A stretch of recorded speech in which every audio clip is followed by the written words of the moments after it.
नमस्कार विद्यार्थी मित्रांनो, मी Chandrakant Supekar sir edge classes एज्युकेशनमध्ये तुमचे स्वागत करतो.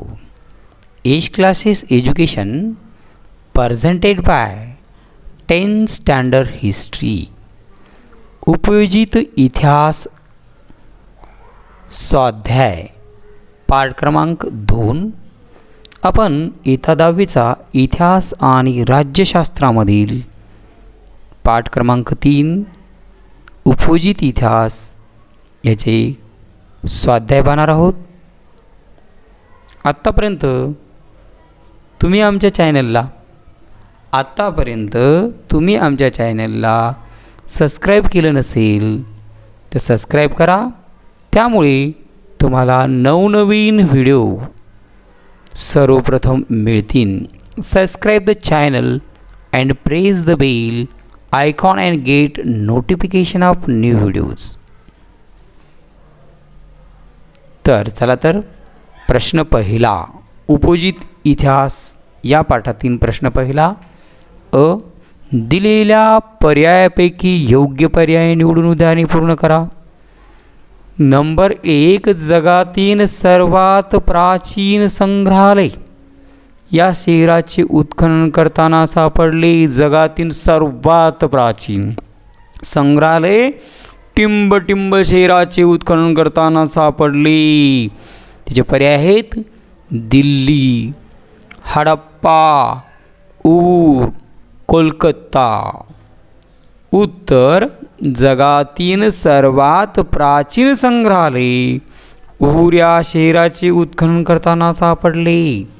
जगातील सर्वात प्राचीन संग्रहालय ऊर या शहराचे उत्खनन करताना सापडले. रिकामी जागा नंबर 2, भारताचे राष्ट्रीय अभिलेखागार टिंबटिंब येथे आहे.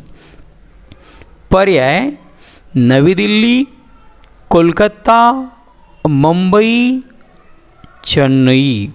उत्तर, भारताचे राष्ट्रीय अभिलेखागार नवी दिल्ली येथे आहे. भारताचे राष्ट्रीय अभिलेखागार नवी दिल्ली येथे आहे.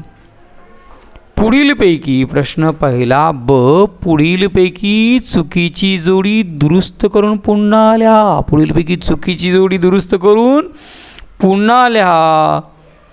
कुटेटम केरळमधील संस्कृत नाट्य परंपरा.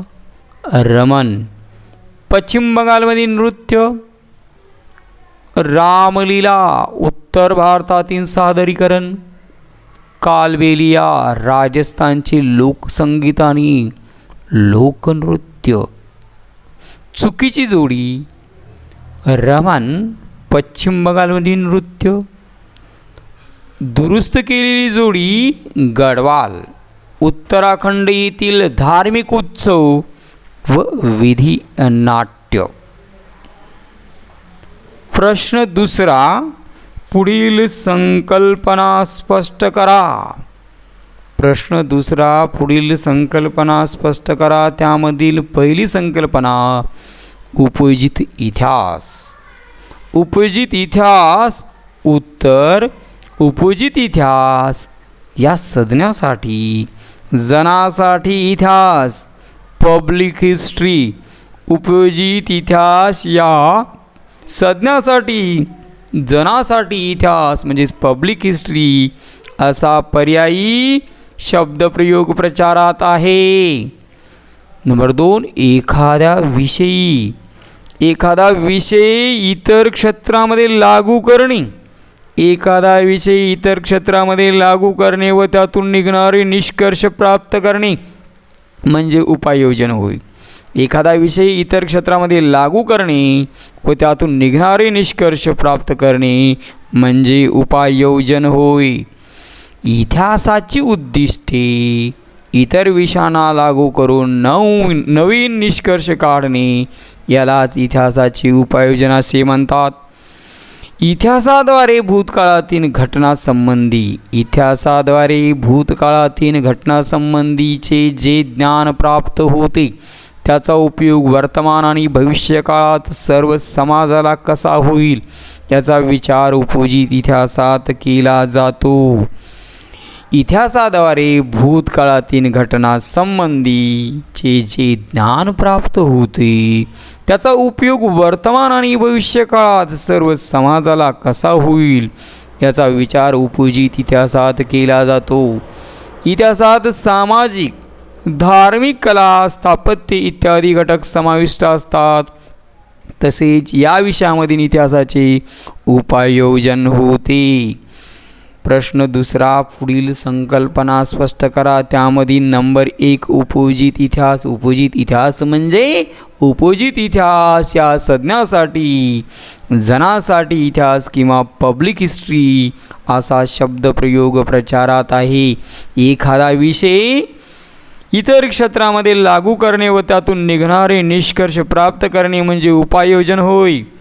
इतिहासाची उद्दिष्टे इतर विषयांना लागू करून नवीन निष्कर्ष काढणे यालाच इतिहासाची उपाययोजना असे म्हणतात.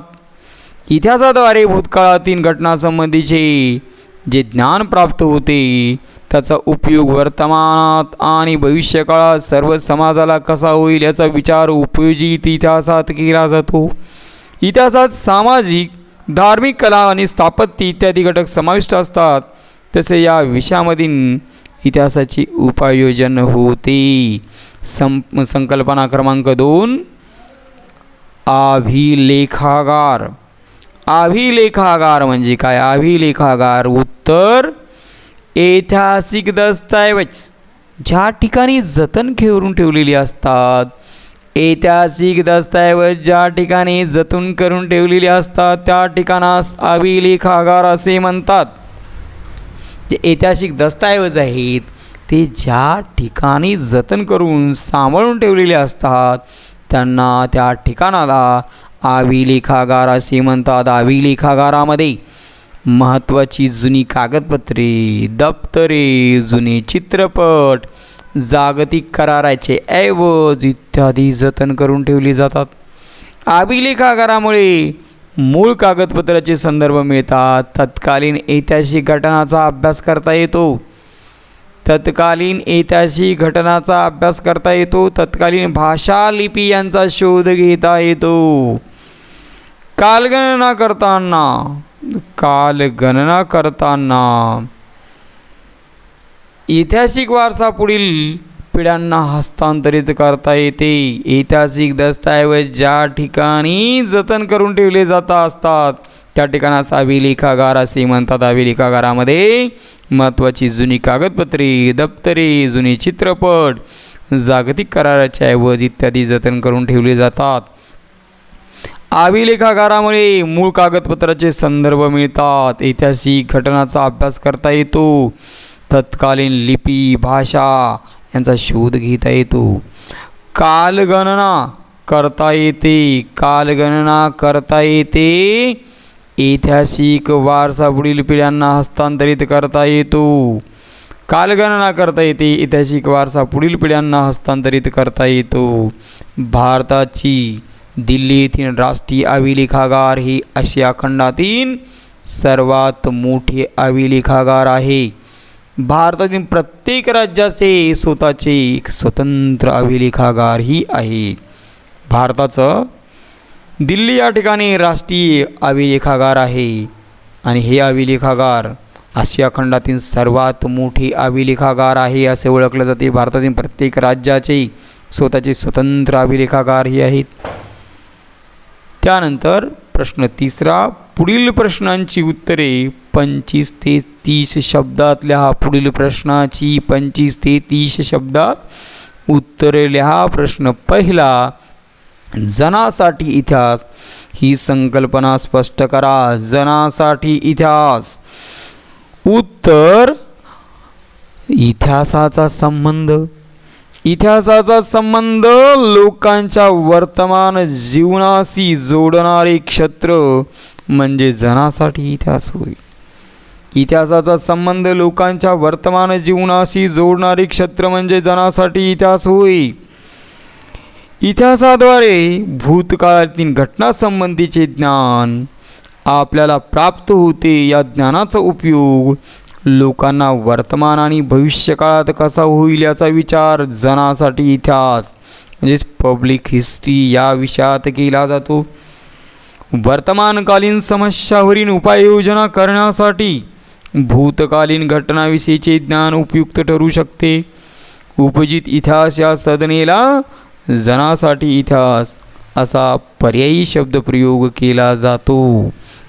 जनासाठी इतिहास म्हणजे ही संकल्पना स्पष्ट करा. इतिहासाचा संबंध लोकांच्या वर्तमान जीवनाशी जोडणारे क्षेत्र म्हणजे जनासाठी इतिहास होय. इतिहासाद्वारे भूतकाळातील घटनांसंबंधीचे ज्ञान आपल्याला प्राप्त होते. या ज्ञानाचा उपयोग लोकांना वर्तमान आणि भविष्यकाळात कसा होईल याचा विचार जनासाठी इतिहास या विषयात केला जातो.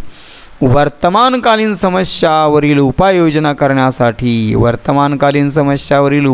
करण्यासाठी भूतकालीन घटनाविषयीचे ज्ञान उपयुक्त ठरू शकते.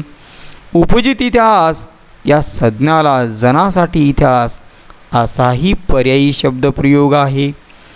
उपजित इतिहास हा पर्यायी शब्दप्रयोग आहे. उपजित इतिहासाच्या संज्ञेला जनासाठी इतिहास हाही शब्दप्रयोग केला जातो. त्यानंतर प्रश्न नंबर 2. ऐतिहासिक वारसा स्थळांच्या संदर्भात युनेस्कोने कोणते कार्य केलेले आहे? ऐतिहासिक वारसा स्थळांच्या संदर्भात युनेस्कोने कोणते कार्य केलेले आहे? उत्तर संयुक्त राष्ट्रांच्या युनेस्को या आंतरराष्ट्रीय संस्थेने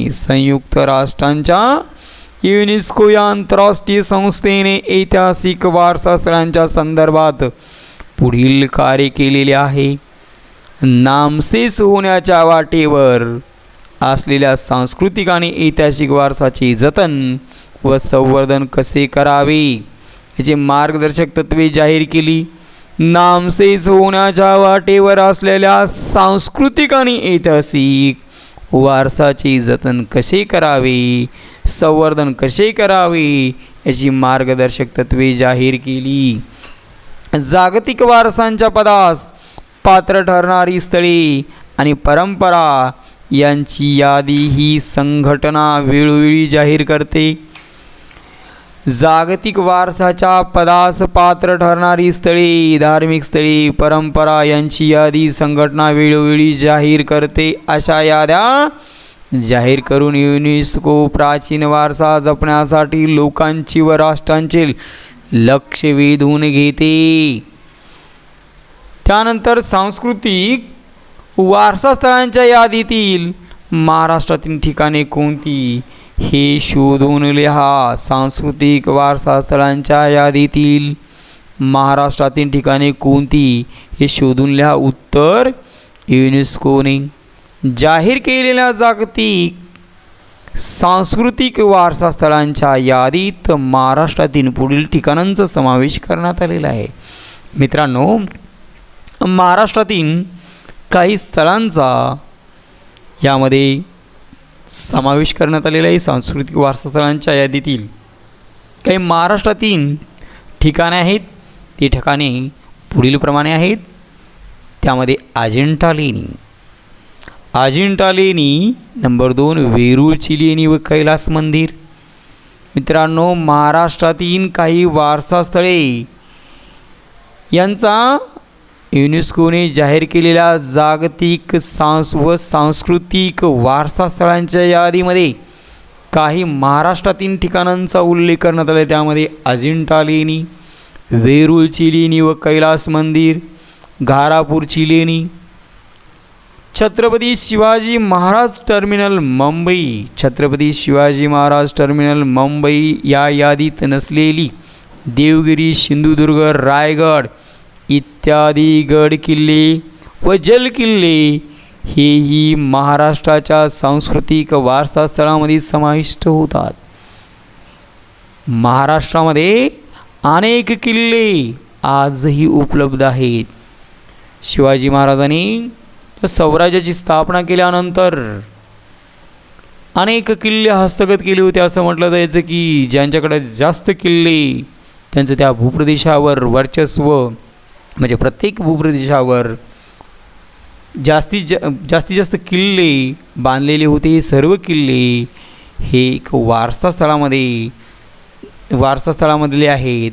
जसं की काही देवगिरी, सिंधुदुर्ग, रायगड हे महत्त्वपूर्ण किल्ले आहेत. त्यामध्ये काही गड आहेत, काही जलकिल्ले आहेत. यांचाही समावेश महाराष्ट्राच्या सांस्कृतिक वारसास्थळामध्ये समाविष्ट होतात. मित्रांनो, प्रश्न 4. पुढील संकल्पना चित्र पूर्ण करा. त्यामध्ये सांस्कृतिक वारसामध्ये मूर्त आणि अमूर्त. सांस्कृतिक वारसामध्ये मूर्त आणि अमूर्त, प्राचीन स्थळे, प्राचीन वास्तू, प्राचीन वस्तू, हस्तलिखिते, प्राचीन शिल्पे, प्राचीन चित्रे. पुढील संकल्पना चित्र पूर्ण करा. सांस्कृतिक वारसा मूर्त आणि अमूर्त. मूर्तमध्ये प्राचीन स्थळे, प्राचीन वास्तू, प्राचीन वस्तू, हस्तलिखिते, प्राचीन शिल्पे, प्राचीन चित्रे. सांस्कृतिक वारसाचा मूर्त आणि अमूर्त. मूर्तमध्ये आपण बघितलं. आता अमूर्तमध्ये मौखिक परंपरा व ती उपयोगात आणली जाणारी भाषा. मौखिक परंपरा उपयोगात आणली जाणारी भाषा, पारंपरिक ज्ञान, सण समारंभाचे सामाजिक पद्धती व धार्मिक विधी,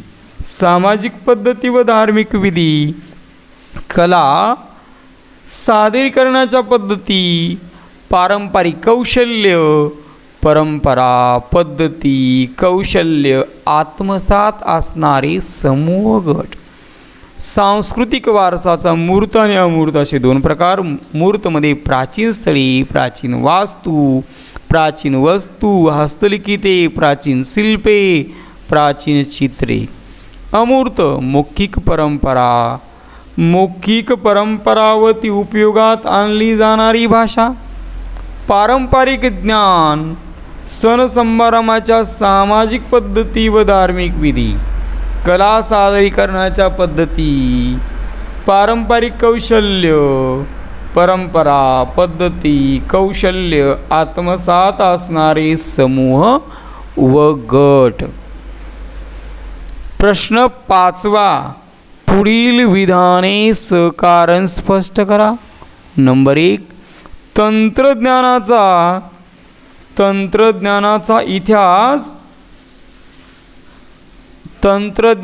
इतिहास अभ्यासावा लागतो. प्रश्न 5. पुढील विधाने सकारण स्पष्ट करा. तंत्रज्ञानाचा इतिहास अभ्यासावा लागतो. उत्तर: लाखो वर्षाच्या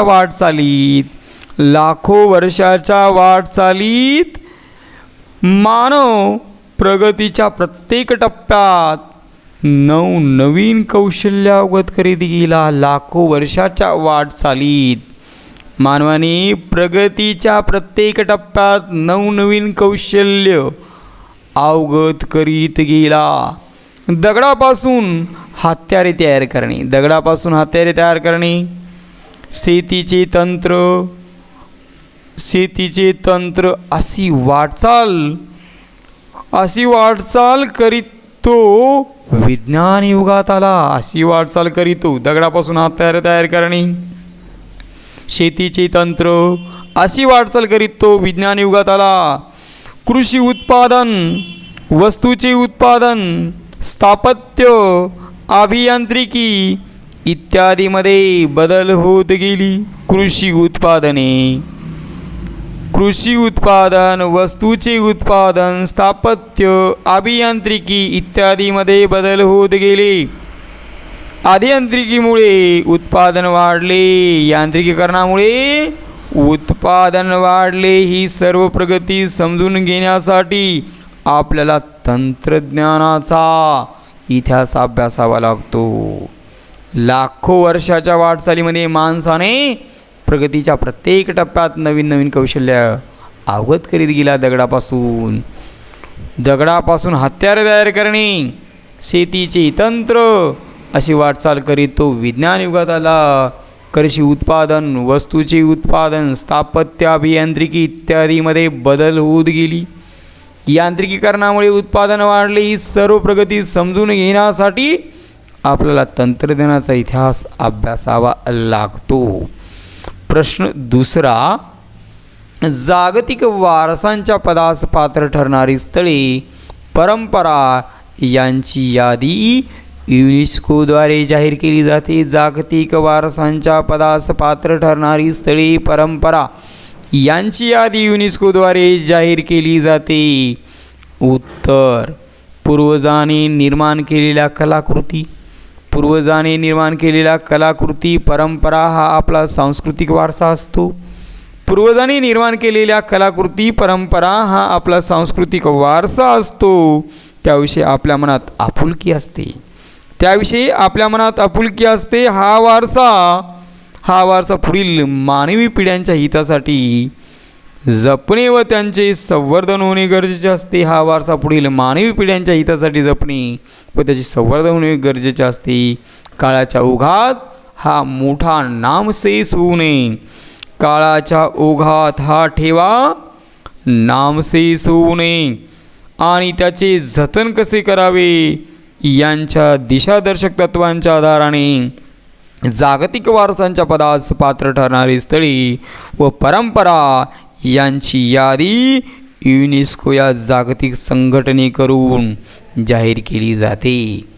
जागतिक वारसांच्या पदास पात्र ठरणारी स्थळे, परंपरा यांची यादी युनेस्कोद्वारे जाहीर केली जाते.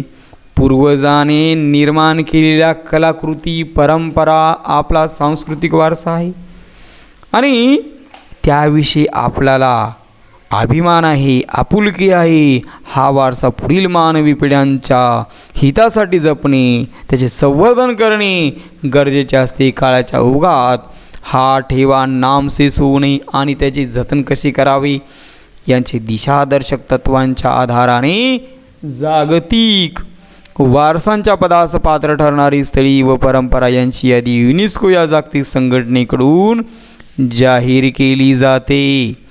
प्रश्न 6, पुढील प्रश्नांची सविस्तर उत्तरे लिहा. पुढील विषयांच्या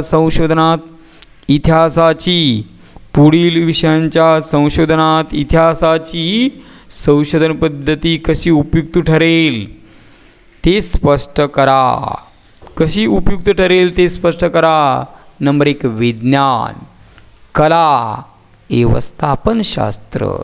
संशोधनात इतिहासाची संशोधन पद्धती कशी उपयुक्त ठरेल ते स्पष्ट करा. त्यामध्ये विज्ञान, कला, व्यवस्थापनशास्त्र. उत्तर, प्रत्येक क्षेत्रातील ज्ञान असंचय असा याचा इतिहास स्वतंत्र असतो. प्रत्येक क्षेत्रातील ज्ञानसंचयाचा इतिहास स्वतंत्र असतो. या ज्ञानसंचयाच्याच आधारे प्रत्येक विषयांच्या प्रगतीची दिशा व वाटचाल निश्चित होते. या सर्वच विषयातील संशोधनात इतिहासाचे संशोधन पद्धती उपयुक्त ठरते आणि ती पुढील प्रमाणे आहे. नंबर 1, विज्ञान, मानवी गरजांची पूर्तता आणि जिज्ञासेचे समाधान. इतिहासाविषयी विज्ञानामध्ये या विषयांचा संशोधनात इतिहासाचे संशोधन पद्धती ही इतर विषयामध्ये कशी उपयुक्त ठरते पाहताना विज्ञान मानवी गरजाची पूर्तता आणि जिज्ञासेचे समाधान करण्याच्या प्रयत्नातून अनेक वैज्ञानिक शोध लागतात. त्याआधी अस्तित्वात असलेल्या वैज्ञानिक ज्ञानाचा उपयोग केला जातो. या शोधामागील कारण, परंपरा, कालक्रमाने सिद्धांत यांचा अभ्यास केला जातो.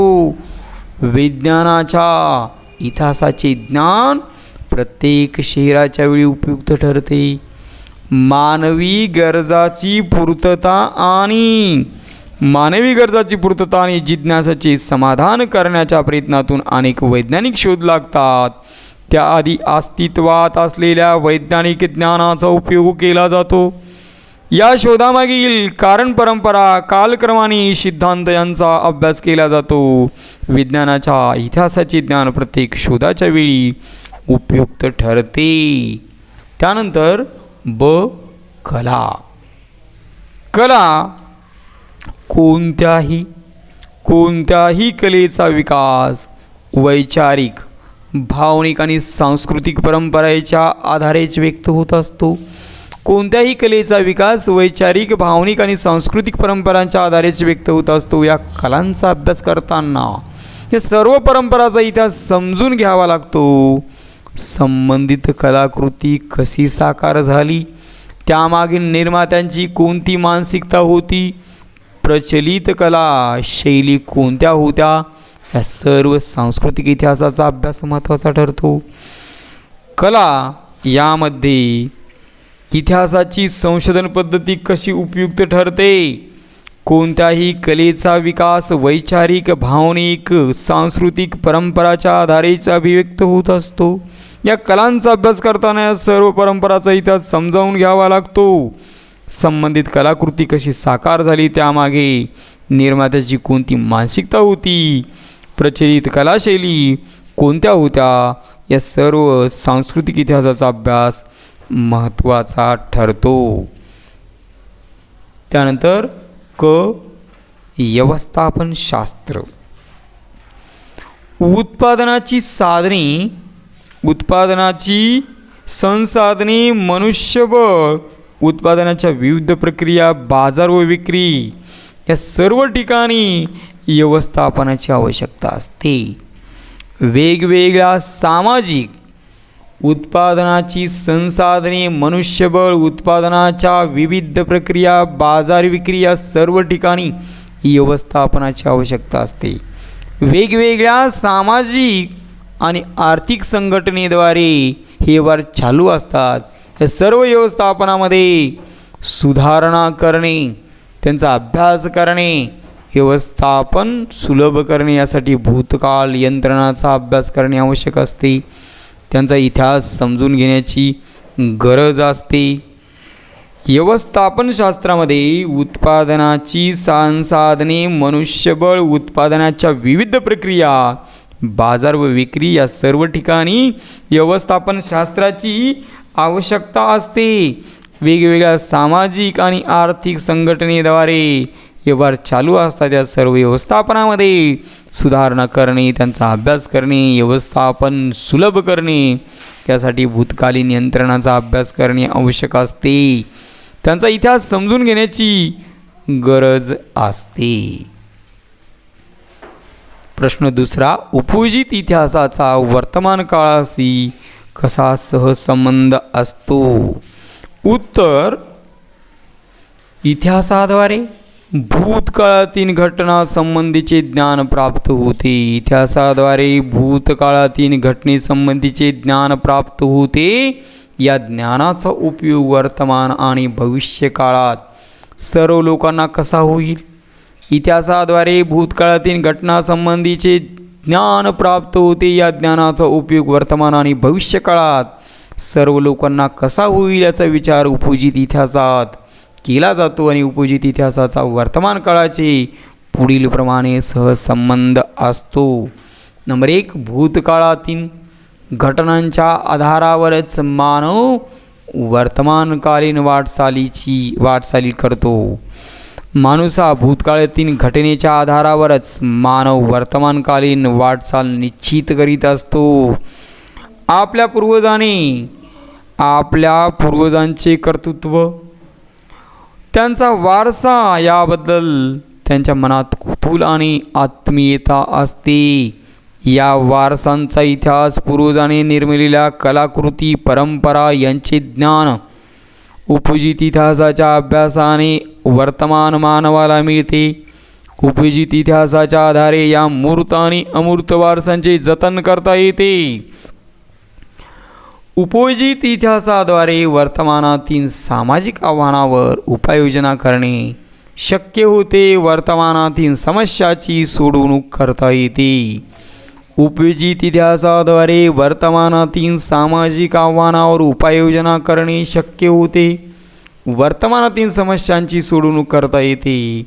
भूतकालीन अनुभवावरून वर्तमानात सामाजिक उपयुक्ततेचे निर्णय घेणे शक्य होते.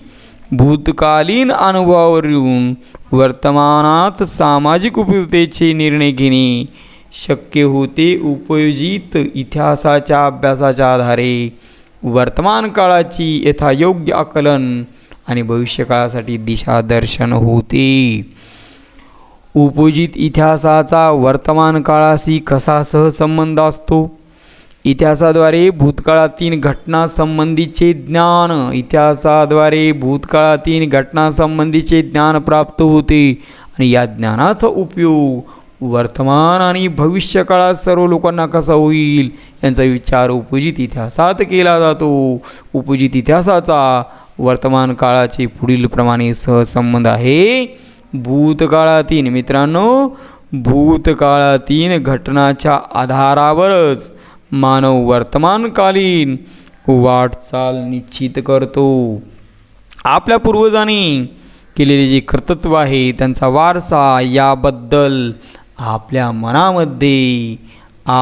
मनामध्ये कुतूहल आणि आत्मीयता असते. या वारसांचा इतिहास पूर्वजांनी निर्मिलेल्या कलाकृती परंपरा यांचे ज्ञान उपयोजित इतिहासाच्या अभ्यासाने वर्तमान मानवाला मिळते. उपयोजित इतिहासाच्या आधारे या मूर्त आणि अमूर्त वारसांचे जतन करता येते. उपयोजित इतिहासाच्या द्वारे वर्तमानातील सामाजिक आव्हानावर उपाययोजना करणे शक्य होते आणि वर्तमानातील समस्याची सोडवणूक करता येते.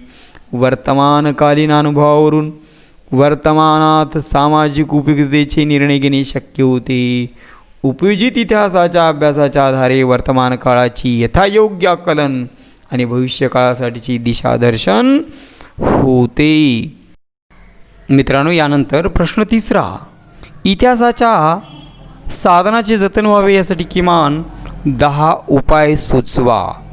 उत्तर: इतिहासाच्या साधनात लिखित, भौतिक, मौखिक साधने यांचा समावेश होतो. या साधनांची वेगवेगळ्या पद्धतीने जतन करावी लागते. त्यासाठी माझ्या मते पुढील उपाययोजना कराव्यात. किल्ले, स्मारके, राजवाडे अशा ऐतिहासिक वास्तूंची नेहमी डागडुजी केली पाहिजे. किल्ले, स्मारके, राजवाडे अशा ऐतिहासिक वास्तूची नेहमी डागडुजी केली पाहिजे. वस्तूची नासधूस करणे, त्यावर नावे लिहिणे व कोरणे हे टाळण्याबाबत उपाययोजना करावेत. बरेचसे ऐतिहासिक वास्तूंना भेट देताना प्रेक्षक त्या ठिकाणच्या वास्तूवर आपले नाव कोरतात किंवा त्या ठिकाणी वेगवेगळे खाद्यपदार्थ खाऊनशनी कचरा त्याच ठिकाणी टाकूनशनी त्या ठिकाणी प्रदूषण करतात. त्याचबरोबर त्या वास्तूची नासधूस करतात. असं होऊ नये, हे टाळलं पाहिजे. प्रत्येक व्यक्तीने ही आपली जबाबदारी समजावी. ऐतिहासिक नाणी, हत्यारे इत्यादी वस्तू सावधानतेने हाताळाव्यात. त्यांची चोरी होणार नाही याची काळजी घ्यावी. बरेच वेळेस अभिलेखागारामध्ये या प्रकारच्या प्राचीन वस्तू सांभाळून ठेवलेल्या असतात आणि या अभिलेखागारांना भेट दिल्यानंतर प्रेक्षकांनी ते व्यवस्थित हाताळावेत आणि त्याची चोरी होणार नाही याची आपण दक्षता घेतली पाहिजे. ओव्या, लोकगीते आदी मौखिक साहित्य संकलन करून ते लिखित स्वरूपात आणावे. प्राचीन काळापासून आपल्या संस्कृतीमध्ये बरेचसे अभंग, गवळणी, भारुडे किंवा बरंचसं ज्ञान आहे ते एका पिढीकडून दुसऱ्या पिढीकडे हे मौखिक स्वरूपात जाते. जर ते लिखित स्वरूपात आले तर त्याची व्यापकता जास्त होईल, जास्त लोकांपर्यंत ते पोहोचू शकेल. प्राचीन ग्रंथांची वाळवी, बुरशी यापासून संरक्षण करावे. ओलसरपणा, दमट हवा यामुळे बुरशी लागते, त्यांना पाणी लागणार नाही याची काळजी घ्यावी. कीटकनाशक औषधाचा वापर करावा. प्राचीन ग्रंथांची वाळवी व बुरशी यापासून संरक्षण करावे. ओलसरपणा, दमट हवा यामुळे बुरशी लागते म्हणून त्यांना पाणी लागणार नाही याची काळजी घ्यावी. कीटकनाशक औषधांचा वापर करावा. या सर्व साधनांच्या जतनासाठी अनुभवी तज्ज्ञ मंडळीचे सल्ले घ्यावेत. ऐतिहासिक साधनांच्या जतनासाठी कडक कायदे करावेत. या साधनांचे महत्त्व समाजाला पटवून देण्यासाठी उपक्रम हाती घेऊन समाजाचे प्रबोधन करावे. या साधनाविषयी प्राचीन इतिहासाविषयी जनतेच्या मनात जनतेच्या मनात आपुलकी निर्माण केली पाहिजे. हा आपला प्राचीन वारसा आहे, त्याची महत्त्व पटवून देऊन त्याविषयी त्यांच्या मनात गोडी निर्माण करावी. ऐतिहासिक साधनांच्या जतन आता सामान्य जनतेला मोठ्या प्रमाणात सामील करून घ्यायला हवे. ऐतिहासिक साधनांच्या जतनात सामान्य जनतेला मोठ्या प्रमाणात सामील करून घ्यायला हवे असे उपक्रम हाती घ्यायला हवेत. इतिहासाच्या साधनाचे जतन करताना किल्ले, स्मारके, राजवाडी अशा ऐतिहासिक वास्तूची नियमितपणे डागडुजी करावी. वास्तूंची नासधूस करणे, त्यावर नावे लिहिणे व कोरणे हे टाळण्याबाबत उपाय योजावेत. ऐतिहासिक नाणी, हत्यारे इत्यादी वस्तू सावधानतेने हाताळाव्यात. त्यांची चोरी होणार नाही याची काळजी घ्यावी. ओव्या, लोकगीते आदी मौखिक साहित्य संकलन करून ते लिखित स्वरूपात आणावे. प्राचीन ग्रंथाचे वाळवी व बुरशी यापासून संरक्षण करावे. ओलसरपणा, दमट हवा यामुळे बुरशी लागते, म्हणून त्यांना पाणी लागणार नाही याची काळजी घ्यावी. कीटकनाशक औषधांचा वापर करावा. या सर्व साधनांच्या जतनासाठी अनुभवी तज्ज्ञ मंडळींची सल्ले घ्यावेत. ऐतिहासिक साधनांच्या जतनासाठी कडक कायदे करावेत. या साधनांचे महत्त्व समाजाला पटवून देण्यासाठी विविध उपक्रम हाती घेऊन समाजाचे प्रबोधन करावे. या साधनाविषयी प्राचीन इतिहासाविषयी जनतेच्या मनात आपुलकी निर्माण केली पाहिजे. हा आपला प्राचीन वारसा आहे, त्यांचे महत्त्व पटवून देऊन त्याविषयी त्यांच्या मनात गोडी निर्माण करावी. ऐतिहासिक साधनांच्या जतनात सामान्य जनतेला मोठ्या प्रमाणात सामील करून घ्यायला हवे, तसे उपक्रम हाती घ्यायला हवेत. त्यानंतर प्रश्न 4, नैसर्गिक आणि सांस्कृतिक वारसा जतन करण्याच्या प्रकल्पातून कोणत्या गोष्टी साध्य होतात? उत्तर, नैसर्गिक आणि सांस्कृतिक वारसा जतन करण्याच्या प्रकल्पातून पुढील गोष्टी साध्य होतात. नंबर 1, प्रकल्पाअंतर्गत वारसा स्थळांच्या मूळ स्वरूपात बदल न करता जतनाची व संवर्धनाची कामे करणे शक्य होते. प्रकल्पाअंतर्गत वारसा स्थळांच्या मूळ स्वरूपात बदल न करता जतनाची व संवर्धनाची कामे करणे शक्य होते. स्थानिक समाजाची घडण आणि मानसिकता कशी आहे, त्यांच्यापुढे वर्तमानात कोणती आव्हाने आहेत, तसेच स्थानिक लोकांच्या अपेक्षा काय आहेत यांचा आढावा घेता येतो. सांस्कृतिक वारसा स्थळांचे जतन आणि संवर्धन करीत असताना स्थानिक लोकांच्या भावना दुखावल्या जाऊ नये यासाठी उपाययोजनेचे नियोजन करता येईल. सांस्कृतिक वारसा स्थळांचे जतन आणि संवर्धन करीत असताना स्थानिक लोकांच्या भावना दुखावल्या जाऊ नये यासाठी उपाययोजनेचे नियोजन करता येते. नियोजित प्रकल्पाच्या कामात स्थानिक लोकांना सहभागी करून घेता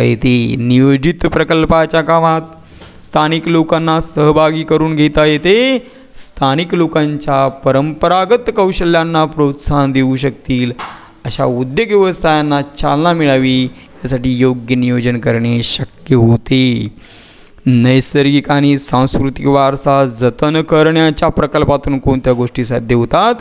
तर मित्रांनो, नैसर्गिक आणि सांस्कृतिक वारसा जतन करण्याच्या प्रकल्पातून पुढील गोष्टी साध्य होतात. प्रकल्पाअंतर्गत वारसा स्थळांच्या मूळ स्वरूपात बदल न करता जतनाची व संवर्धनाची कामे करणे शक्य होते. स्थानिक समाजाची घडण आणि मानसिकता कशी आहे, त्यांच्यापुढे वर्तमानात कोणती आव्हाने आहेत, तसेच स्थानिक लोकांच्या अपेक्षा काय आहेत यांचा आढावा घेता येतो. सांस्कृतिक वारसा स्थळाचे जतन आणि संवर्धन करीत असताना स्थानिक लोकांच्या भावना दुखावल्या जाऊ नये यासाठी उपाययोजनांचे नियोजन करता येते.